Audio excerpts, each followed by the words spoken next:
Hello, everybody, and welcome to the Celsius Podcast. It's me, Aiden. Eamon Gaiman. It's me, Beck, Lyons. And guest starring Lukas, Weaver-Escobar. Yo, yeah. I'm a C-list podcast. It's right. 61 degrees. Welcome to the... Fahrenheit. Not Celsius? No, we did. No, it's Fahrenheit. It's Fahrenheit. Why? That's the bit. That's the bit. This is the dumbest bit. It is a dumb bit. Okay, it's the Owl House episode. Yes, so we Are they gay? We decided to do a special Celsius podcast episode, so we didn't spend the entire episode you normally would just talking about the Owl House. That'll happen when the final episode comes out, but for now... This is what we have. You have to kick Uri off that episode as well. No, because we told Uri and Nicola that we'd pay them if they watched it. Give them $20 if they watched it. Where's my $20? Yeah, I can give you money. No, I'm good. No, he already watched it. He's forfeited the right. All right, so everyone want to give a bit of context behind Owl House. Owl House? Okay, so the show. Do you mean like context with the show? Or just context with like you and the show. Oh, okay. So I watched it when it was like before season 2 had come out. I told Aiden to watch it. He didn't watch it because he's cringe, and he takes forever to watch it. Still hasn't watched Avatar: The Last Airbender. I know, dude. What are you doing? What are you doing with your? This is the whatever we want it to be episode. I'll watch it soon. I'll watch it now. Right now. Didn't even watch it when like it was re-hyped up. When people like were rediscovering it during COVID. Yeah. Yeah. Alright, continue. I told him to watch it. He didn't watch it for some reason, even though it was on Disney Plus. And then he watched it. Disney. Yes, it was. Oh, Owl House. I thought we were still talking about Avatar. No. That's Nick. Mm-hmm. And then he watched it, and now he forces our other friend to watch it. Yep. True. But he won't because he's homophobic. It's not that. I convinced Aiden to first get into it. I knew that Amphibia and Owl House were both really good shows that were airing at the time, and I was like, okay, I'll watch them eventually, which I do for a lot of shows, like Avatar. I just actually ended up watching this Owl one? House. Yeah. Damn, that's crazy. And I pressured him into it. He did. I gave him the final push. I watched it in, October of 2022, and then watched, the entire series within a week. A year after I'd told you to watch it. So I watched it in, a week, and that was, too much for my brain to handle. Yeah. To process it. And now I'm normal again. Now he's no longer gay. Alright. What about you, Beck? How... Alright. We have someone sitting behind the camera. Yeah. Going unnamed. He's playing Avatar: The Last Airbender right now. Our local producer, Zipper. He's just a giant floating zipper. Yeah. Alright, so my context with the show is... I was sitting at YouTube, and there was this YouTuber that I liked who was called Shay Fearless Productions. Oh, I love Shay Fearless and Productions. And I'm like, he had this video upload. It was Owl House Good Show or something. I don't know the title. That's probably what it was called. That's what he called it. So I see the title. I go watch the first 5 minutes. Or a minute, and it's good show. Watch it. I go watch it. Great show. Really hyped for season 2. I go on a 13-day backpacking trip. I get back. I get off the cliff. I'm driving back. The first 5 episodes of season 2 come out. Fire. I think, there's only 5 episodes in season 2 because I'm a dumbass. They just stopped uploading for 3 weeks. Oh, okay, cool. And then I watched that. I got caught up. And then cut to... fall 2022. I get Aiden. I'm like, Aiden, this show's really good. He watches through all of it. We were sitting in our video production class. No, at that point I had not watched it yet. I just knew about this information. No, okay, yeah. And then I get him into it, and then during a video production class, we watch an episode together. It's I can't believe they... Canceled it for being gay? That, and also, season 3, episode 1, it's out on the YouTube channel. And then I pop off, in the middle of class. It was very funny. Panicking, dude, what? And then I've told this story before, I spend half of the time I was allocated for my math test just watching the episode. What? He did. He speedran his math test. I speedran my math test to watch the first episode of season 3. Worth it. 100%. Mm-hmm. So what was your test grade? 91%. It was double good. Double dub. We go in, And now, I'm so excited. It's episode 2, season 3. He actually catches this one. I actually live. catch He this watches one on it- time. He watches it on cable with ads. I watch it. Worst decision I made. It is not a good ruined decision. The pacing so much. I had to watch it an hour after him. Yeah. But I had no ads. Free on YouTube. Probably a better decision. It was a great idea for them to do that. Mhm. Yeah. Yeah, so, They canceled it for being gay. they did. That's Very partially sad true, moment. yeah. Because they announced the cancellation, immediately, within the week of the episode in which... Well, Knock, technically knock, it wasn't knocking on canceled. It whose was door? still allotted its time, except season 3 got incredibly shortened. Yeah. So, basically canceled. Pretty much. Basically, yeah. Pretty sad, though. Yeah. Yeah. So what do we think of the Owl House? as I a think group? it's funny. I like Alex Hirsch. Alex Hirsch Him is and a- his girlfriend make good shows. That's true. He's a really good voice actor. Like, Yeah. the King VA in this episode was really good, in my opinion. I mean, He's it's just him. Bill Cipher. Yeah. It is just Bill Cipher, but, less. Speaking on that, I felt like when watching this episode, it felt so much like Weird-Mageddon. You guys get that? Yeah. I understand. It definitely does feel like Weird-Mageddon. Yeah. Yeah, definitely, it was like they took the Weird Mageddon and then mixed it with the Magic. with the Mabel Yeah. Land. You, just, take, Oh, the sa- it's just Mabel Land. Yeah. Yeah, you take the same, plot ideas from Weird-Mageddon and you put it into the show. Mm-hmm. It worked pretty well, yeah.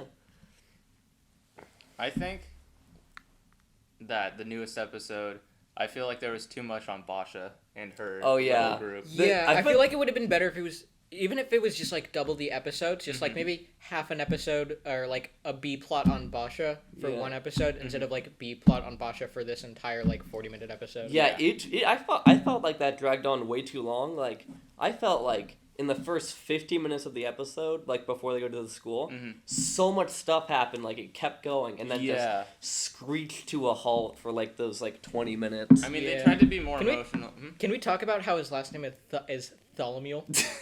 So is his first name Matt? Yeah, he I just thought goes it- by Matt Tholomew. I thought it was just, a fucked up version of Bartholomew. I thought it was because he's a student and his name is Matt.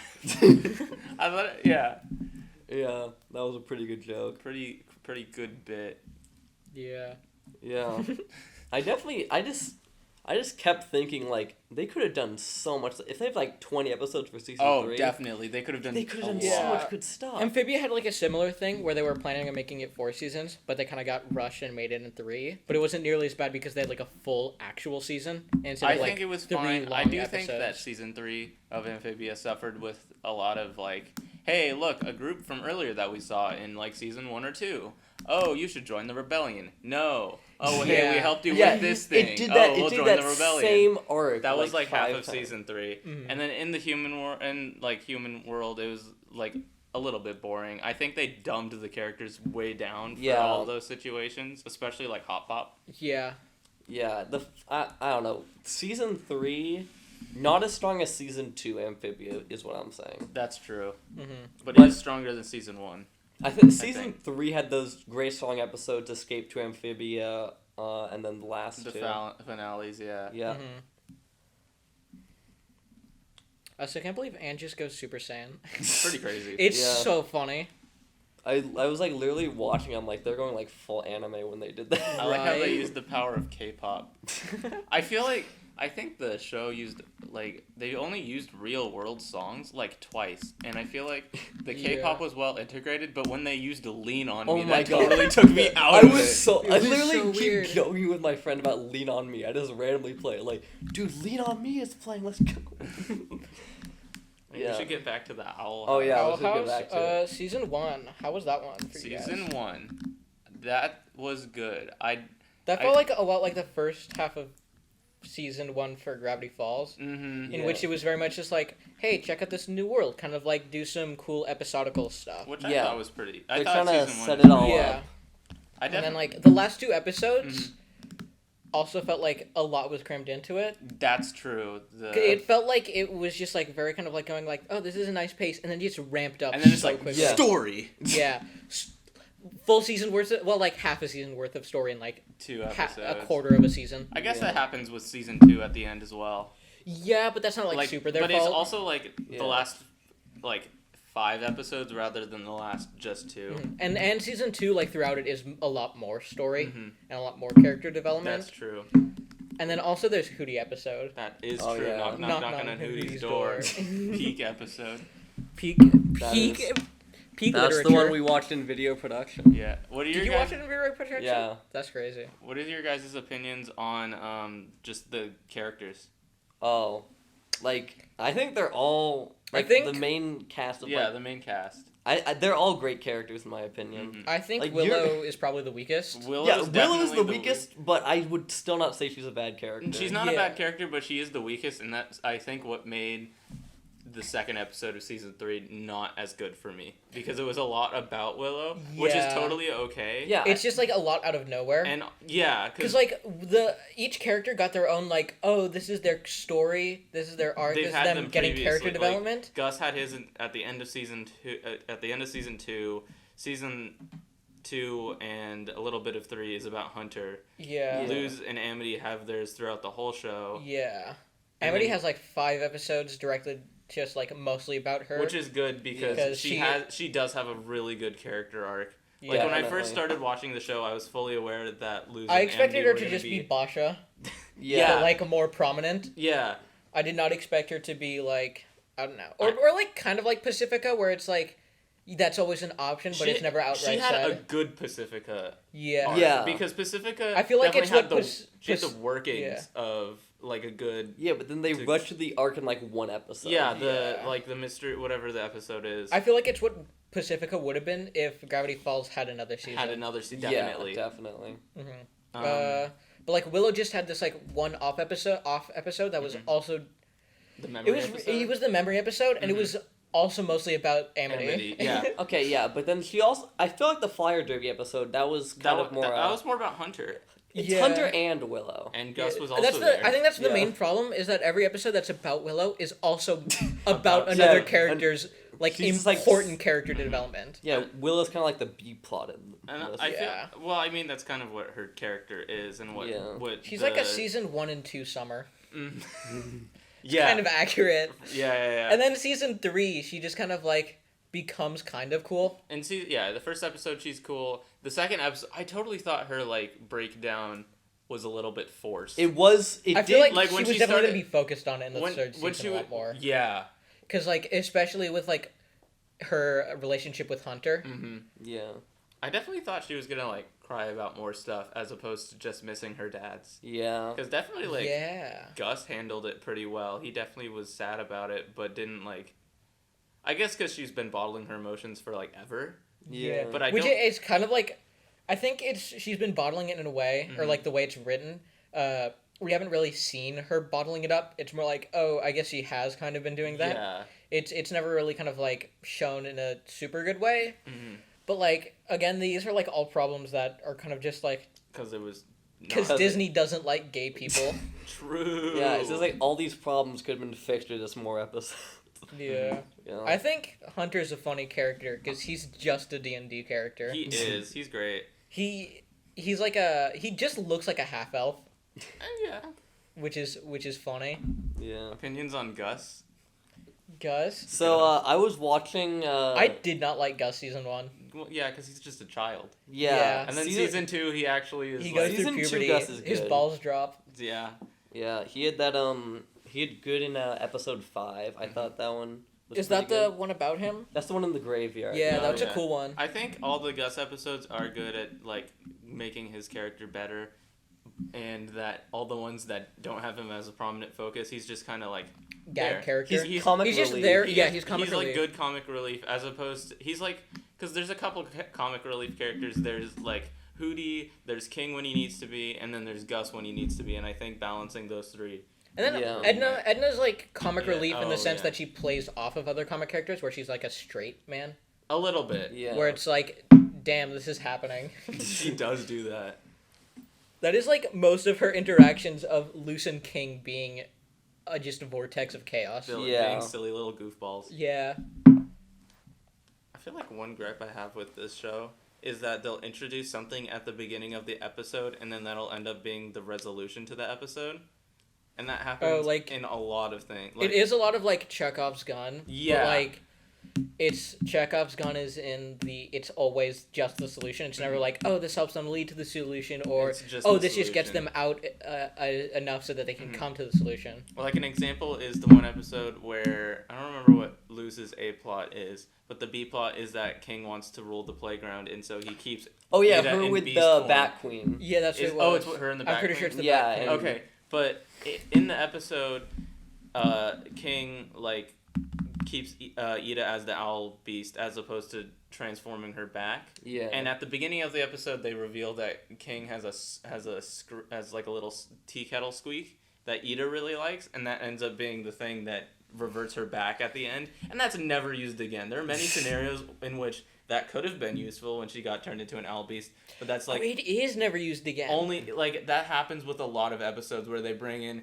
one specific thing and then It's the solution, and then they and then never it's- use it as the solution ever again. yeah.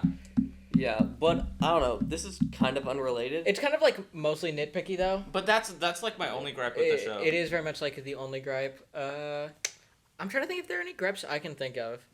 I feel like, I don't know, season 1, Mhm. I think it is a lot more episodical. It's not like a gripe. It's just kind of like, those episodes are kind of like never the ones I love to watch again. Well, all shows will have that first season where it's Yeah. just like Even here's- Atla's like that. It doesn't really Which get Atla, Avatar: The Last Airbender. Oh, Doesn't really get going until like later half of book 2. Mhm. Yeah, you can mostly just say season 1 is trying to set it all up. Yeah. And that's for any show, I guess. Yeah. I think.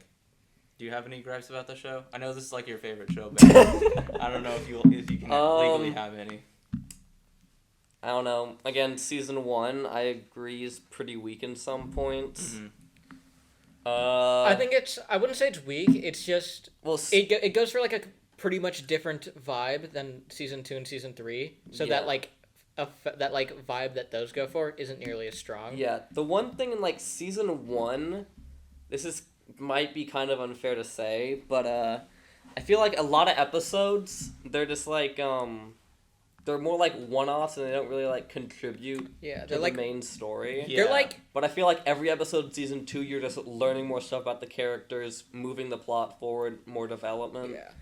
Like in season 1, pretty much there's always going to be at least one bottle episode plot line, and then the other like the A plot is generally it's like a coin flip whether it'll be a bottle episode. Mm-hmm. Which is it's kind of annoying because it definitely does like give you whiplash when you get those last episodes Yeah. where it's like just like over and over and over like plot progression, but I think they do like a good job of like setting up stuff for Mhm. like conflict and resolution, and in most of season 1, I think mainly my biggest gripe with it would probably be like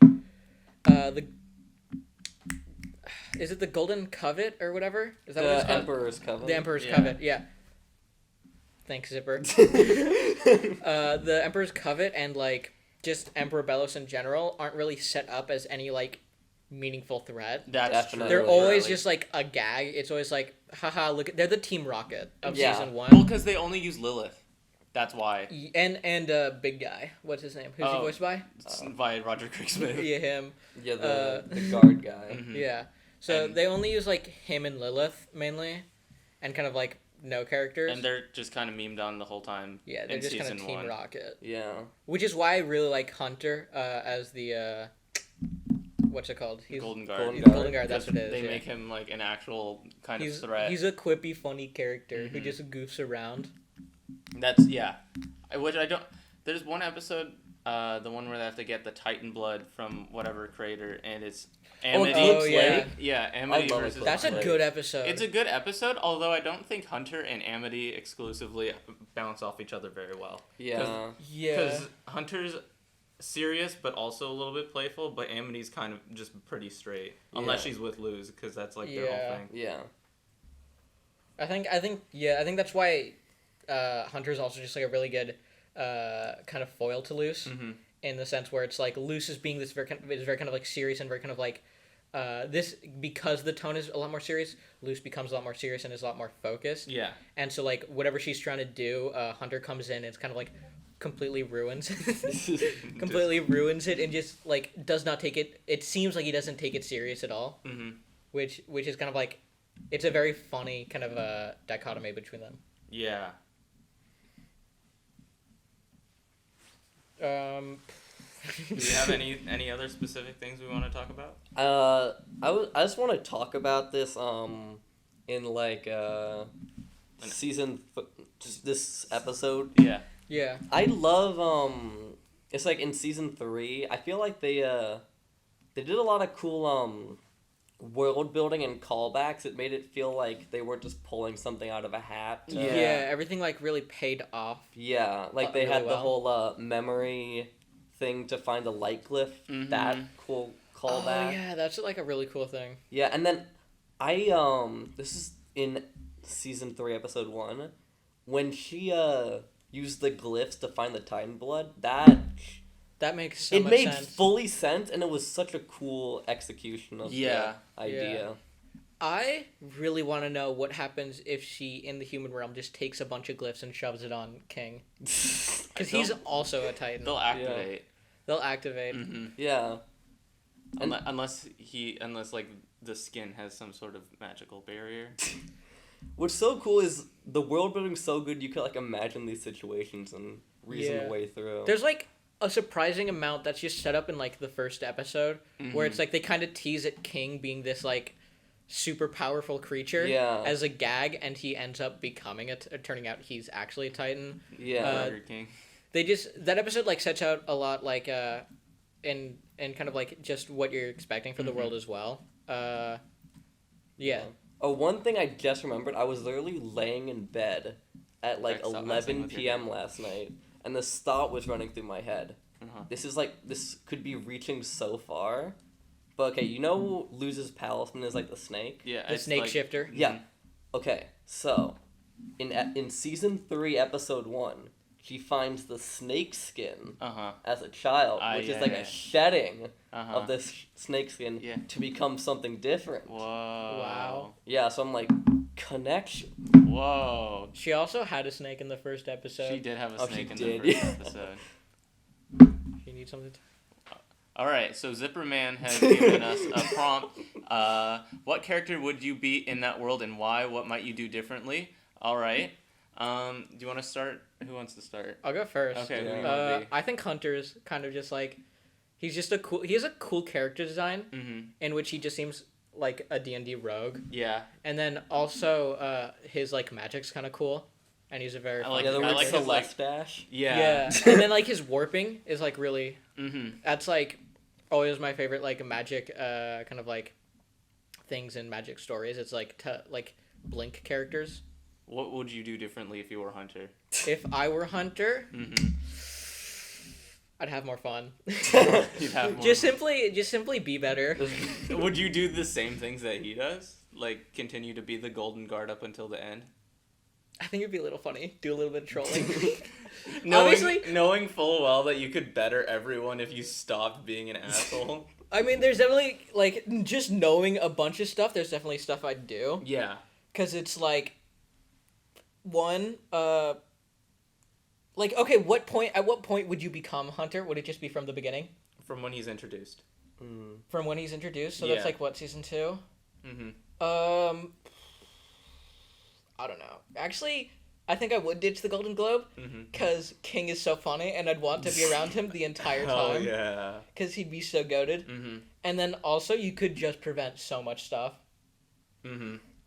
I feel like I would maybe be King. I think he's so silly and goofy. He is and a I big love goofball. him. And I feel like he definitely, if knowing what I knew now about the world, I definitely would have said something else to the Collector when freeing him. Yeah, or you just wouldn't have probably been in that situation at all. That's also true. If you're a character from the beginning who knows what's gonna happen. Yeah. Yeah. What about you? I don't know. I feel like I relate personality wise a lot to Luce the most. Although that is kind of basic because she's the main character. Yeah. I don't know. I feel like if Uri would be here, he'd be Hootie. He would maybe be Hootie. He'd just be Hootie. Except just the annoying part of Hootie and not the charming, charismatic part of Hootie. Yeah. Who would Nicola be? Nicola? Who's chaotic but also normal? He'd be the fucking big ass nose character. Which one? The- Oh, yeah. the one voiced by Dana Terrace? Yeah. He would. That's maybe right. maybe the pig. What's his name? Oh, that one. I forget. I forgot he was a Dude, character. the scammer. Yeah, the I weird feel like scammer. Uri maybe would be him. Yeah. That would probably definitely be Uri. Mr. Zipper, who would you be? I've never seen it. He's never He's seen never it. seen it. That's He's so sad. sitting there so confused. He just goes up and down the zipper in like a questioning matter, kind of like that, but like a zipper. No, we'll get him on for an actual episode Yeah. one time if he Yeah. wants to. Consent is key. Consent is key. I don't know. For me, kind of like I started watching this show when I was like very into like, it was a time where I was like, oh, there's a bunch of cool shows that are actually going on, but on like cable television that aren't just fucking Teen Titans Go. Yeah, Which like runs 80% of the day. that's true. And like it actually, I watched this right after Infinity Train, and I was like, yeah, and I was like, when is Chaparral gonna cover this? And then he's like, and then when he opens that up, and he's like making a joke where it's like, oh, what I'm talking about could be Infinity Train, and then like completely goes off, and it's like, actually, it's Owl House. That's crazy. And then he's like, I'm not gonna talk about it.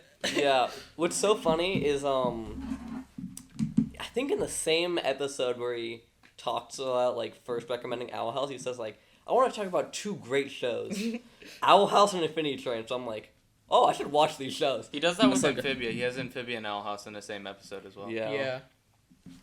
We gotta wrap this up. All right. I just want to know, guys, if you were to rank like the big like magical shows on Disney, like Gravity Falls, Amphibia, like Star versus the Force of Evil, and Owl haven't House, seen- how would you rank those in order? I've seen one season and like 3 episodes of Star. I was not a fan. The first season of Star is boring. The second and third season are good, and then the fourth season falls apart. Marco's All right, kind of just the best. I'll take your character. advice. I'll watch 'Cause Star is season just 2 annoying. and hope it's Yeah. good. All right. For me, ranking. it'd definitely just be Owl House, Gravity Falls, Amphibia, then Star. I think me too. Because it's like, that's what I mess with a lot. Definitely same for me. Wow. I'm gonna be waiting for that fucking King's Demon book. Can't wait till Because that that's definitely, they're gonna do like if a they book. do that, I Or am. you know what they might do? They might do Belos's notes. Oh. That might be a thing. But yeah. I really hope they do that. I would buy that instantly. Well, Dude. we've got to wrap this up. Yeah. So All right. Poggers. Watch the show if you haven't watch seen the it. Owl House. We've spoiled like the entire thing, but if you haven't seen it. Hey everyone, sorry about that. Our recording audio cut out. We just want to say thank you for watching. Have a good day. If you watch till the end of the video, make sure to like and subscribe. Yeah, thank you for watching.